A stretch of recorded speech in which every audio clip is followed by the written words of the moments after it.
बिहार विधानसभा मार्च को लेकर आज बीजेपी के द्वारा जो रैली निकाला गया था गांधी मैदान से विधानसभा तक का, जिसमें आपने लगातार हमारे चैनल पर देखा किस प्रकार से लाठियां जिस प्रकार बीजेपी के कार्यकर्ताओं के ऊपर बरसाया जा रहा था। अनेक प्रकार का देखे हमारे ही वीडियो में कि आप लोग जिस प्रकार से खदेड़ खदेड़ के मारने का काम कर रही थी प्रशासन। उसी सिलसिला में बात करने के लिए आज हमारे साथ बीजेपी से एमएलसी कोसी स्नातक MLC doctor N K Yadav ji हैं। इनसे ही जानेंगे कि आखिर किन किन मुद्दों पर विशेष तौर का यह आज मार्च था और इस घटना में एक मृत्यु भी हुई है, उनके बारे में भी जानेंगे। सबसे पहले सर स्वागत है, कैसे हैं? बहुत बहुत धन्यवाद। मैं बहुत अच्छा हूं। आपको हमसे इंटरव्यू लेने के लिए मैं आपका चैनल का बहुत आभार व्यक्त करता हूं। जिस प्रकार की सर आज बीजेपी कार्यकर्ताओं पर लाठियां बरसाई गई, उसको लेकर आप क्या बोलेंगे सर?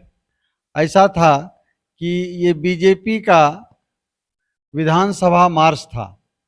हम लोगों की पार्टी गांधी मैदान से विधानसभा को आना था और इसमें सारे लोग थे। हमारे एमपी थे, विधायक थे, पूर्व मंत्री थे, विभिन्न जिलों से आए हुए कार्यकर्तागण थे। लेकिन ये जुलूस बिल्कुल ही शांतिपूर्ण था। गांधी मैदान से जुलूस होते हुए जब डाक बंगला चौराहे पर पहुंचा तो बिना किसी उस्कावे का हम लोगों ने सिर्फ अपने बात को रख रहे थे, अपने नारा लगा रहे थे। इतने में पुलिस उग्र हो गई और उग्रता की हद तो ये हुई कि इन्होंने मंत्री को भी नहीं छोड़ा। इन्होंने विजय सिन्हा हमारे प्रतिपक्ष के नेता हैं, उनको भी नहीं छोड़ा। सिग्रीवाल साहब हमारे एमपी हैं, उनको भी नहीं छोड़ा।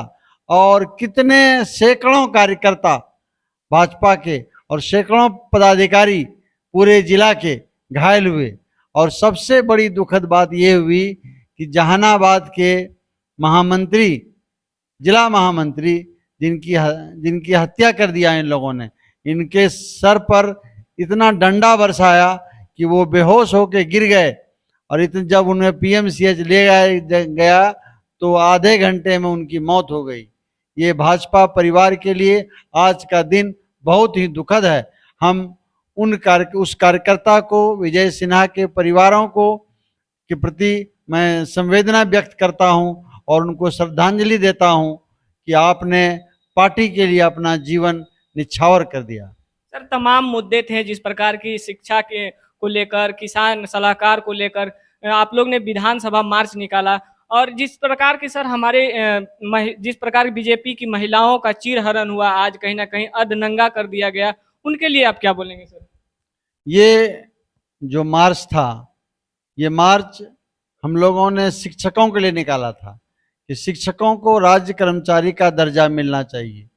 आपके यहाँ जो भ्रष्टाचार व्याप्त था, आप किसी भी ऑफिस में चले जाइए, चाहे वो ब्लॉक लेवल का हो या जिला लेवल का हो, हर जगह भ्रष्टाचार व्याप्त है। इतना ही नहीं, जो लॉ एंड ऑर्डर है, आप देखिए, अब पेपर के पन्ने को पलटिए, अपराध से भरा हुआ है, आत्महत्या से भरा हुआ है। हर दिन कोई दबंग आदमी एक गरीब आदमी की हत्या कर देता है। तो इन्हीं सब विचारों को लेकर के और सरकार का जो नीति है इन लोगों के प्रति, हमारे गरीबों के प्रति, हमारे युवाओं के प्रति, और खास करके जो भ्रष्टाचार और जो लॉ एंड ऑर्डर है, इसके विरोध में हम लोग मार्च निकाले थे। लेकिन नीतीश जी की सरकार, लाठी गोली की सरकार, उन लोगों की सरकार ने हमारे साथ जो बर्ताव किया, आज पूरे बिहार की जनता ने देखा।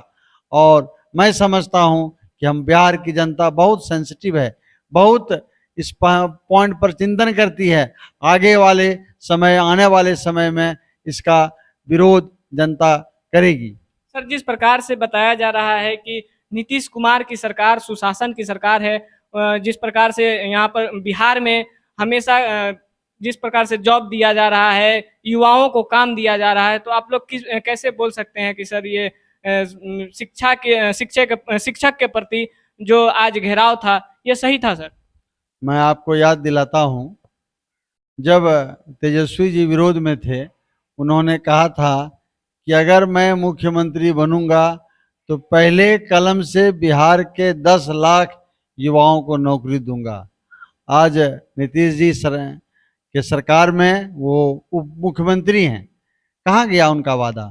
कहाँ गई युवाओं की नौकरी? और नौकरी देना तो दूर, जिन्हें नौकरी मिल भी गई है उसको आप राज्य कर्मचारी का दर्जा नहीं देना चाहते हैं, उन्हें सम्मान नहीं देना चाहते हैं। तनख्वाह तो उसे आप इतना कम देते हैं कि एक परिवार में कम से कम एक माँ बाप बच्चे होते हैं, सबको पढ़ाना लिखाना, बाप और माँ की सेवा करना, उनका दवाई देना कैसे संभव हो सकता है? हमारी सरकार खास करके आज हमारे जो प्रदेश अध्यक्ष हैं उन्होंने साफ शब्दों में कहा कि इन सारी अनियमितता को, सारी विसंगतियों को हम दूर करेंगे अगर मेरी सरकार बिहार में बनेगी।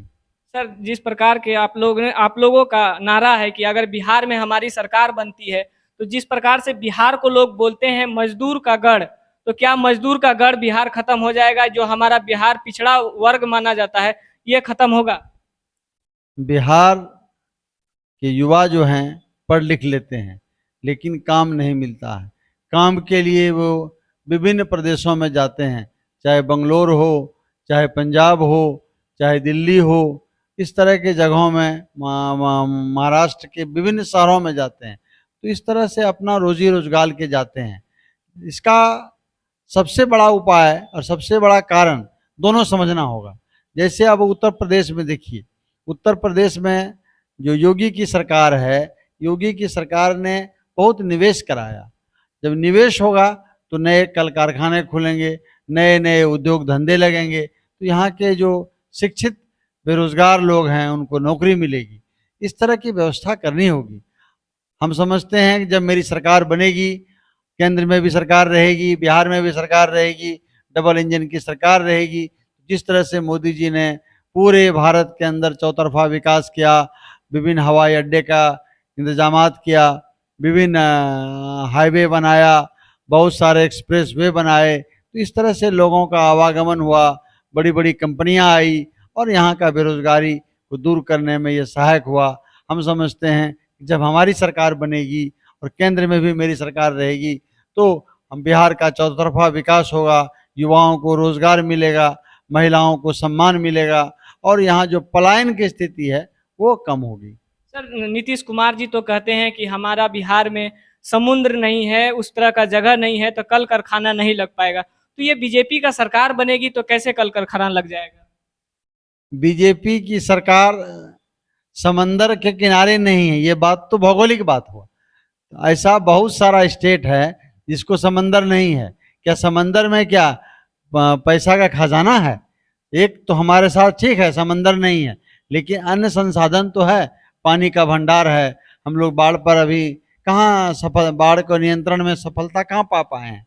हमारे 3 महीने तक दियारा एरिया के लोग पलायन करते हैं, जानवर अपना घर गृहस्थी पूरा विस्थापित हो जाता है। तो इस तरह का व्यवस्था करनी होगी। समंदर नहीं होने से क्या होगा? बहुत सारा स्टेट को समंदर नहीं है। क्या उत्तर प्रदेश को समंदर है?